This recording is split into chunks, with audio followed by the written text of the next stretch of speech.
Welcome back to my channel. আমি দেখো সকালবেলায় রেডি হয়ে তোমাদের সামনে চলে এসেছি। না না, ভুল বললাম, এখন কিন্তু সকাল নয়, এখন বাজে ওই 11:30, 12টার মতন বাজতে যায়।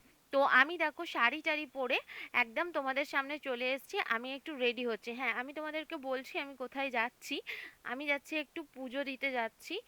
আর পুজো আমি মাসির বাড়ির ওখানে হচ্ছে, শীতলা মায়ের পুজো হচ্ছে, তো ওইখানেই আমি পুজো দিতে যাচ্ছি। তো মাসিদের পাড়ায় শীতলা মায়ের পুজো হয়।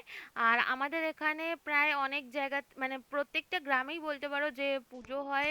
শীতলা মায়ের 4-5 দিন ধরেই চলে। আজকে ছিল শীতলা মায়ের বড় পুজো মাসিদের ওখানে। তো তাই আমি যাচ্ছি, একটু অঞ্জলি দেব, পুজো দেব মায়ের কাছে। তো তাই আমি রেডি হয়ে দেখো বেরিয়ে পড়লাম পুজো দেওয়ার জন্য। আর আমাকে আমার হাজবেন্ডই নিয়ে যাচ্ছে, কারণ যেহেতু রবিবার ছিল তো ওর বাড়িতে ওর ছুটিই ছিল। আর মাসি বলল যে ঘরে কিছু রান্না টান্না করতে না, ওখানেই খাওয়া দাওয়া করতে পুজোর পর।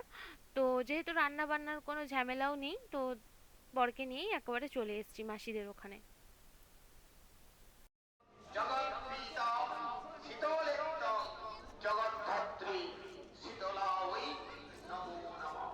সজন্দনা পুষ্পাঞ্জলি রাজরাজেশ্বরী শীতলাদেবী নমঃ।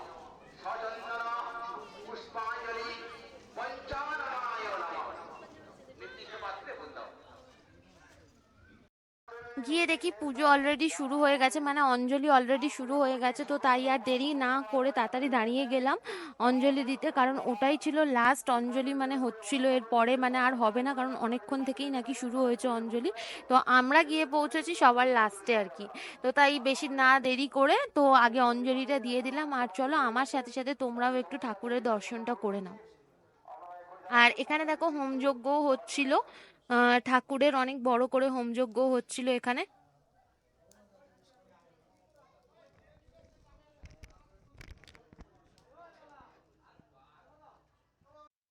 অঞ্জলি তো দেওয়া হয়ে গেছে, তারপর এই যাচ্ছি আর কি মাসির বাড়িতে, ওখানেই খাওয়া দাওয়া করব, কারণ মাসি সকালবেলায় ফোন করে বলে দিয়েছিল যে মাসির বাড়ি খাওয়ার জন্য। তো তাই যাচ্ছি মাসির বাড়িতে। আর ওখানে দেখো আইসক্রিমের যে গাড়িটা দাঁড়িয়ে আছে, আইসক্রিমটা দেখে মানে খুবই খেতে ইচ্ছা করছিল, কারণ এতটাই গরম লাগছিল, প্রচন্ড পরিমাণ রোদও উঠেছিল। তো তারপর মুনাই বলল না না আইসক্রিম খাবে না, ওর মা ঘোল বানিয়ে রেখেছে দইয়ের, তো ওখানে বাড়ি গিয়ে দইয়ের ঘোলটাই খা, আইসক্রিম বেকার আর খাওয়ার দরকার নেই। তারপর দেখো সামনে আমার বর দাঁড়িয়ে ছিল, তারপর স্কুটি করে চলে আসলাম আর কি মাসির বাড়িতে।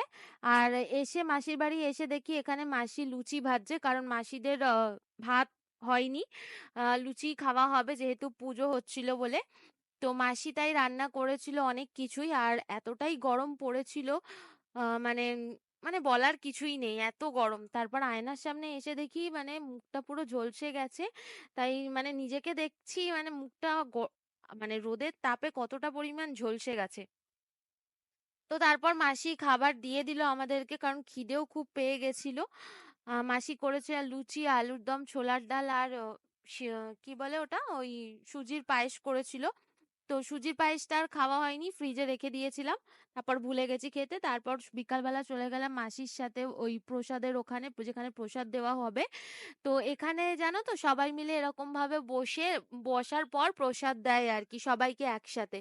তো সেটা মাইকে আগে অ্যানাউন্স করে দেয় এই টাইমে প্রসাদ দেওয়া হয়, তো সেই টাইমে সবাই চলে যায়। তারপর প্রসাদ নিয়ে আমরা সবাই একে একে চলে আসলাম। আর দেখো প্রসাদ নিয়ে সবাই কিরকম লাইন ধরে আসছে, হাতে বালতি, তারপরে বাটি ফাটি নিয়ে গেছিল আর কি সবাই। আর এখানে দিয়েছিল চিড়ে প্রসাদ আর ফল প্রসাদ আর সিন্নি। তো ভিডিওটা এই পর্যন্তই ছিল, দেখা হচ্ছে নেক্সট ব্লগে।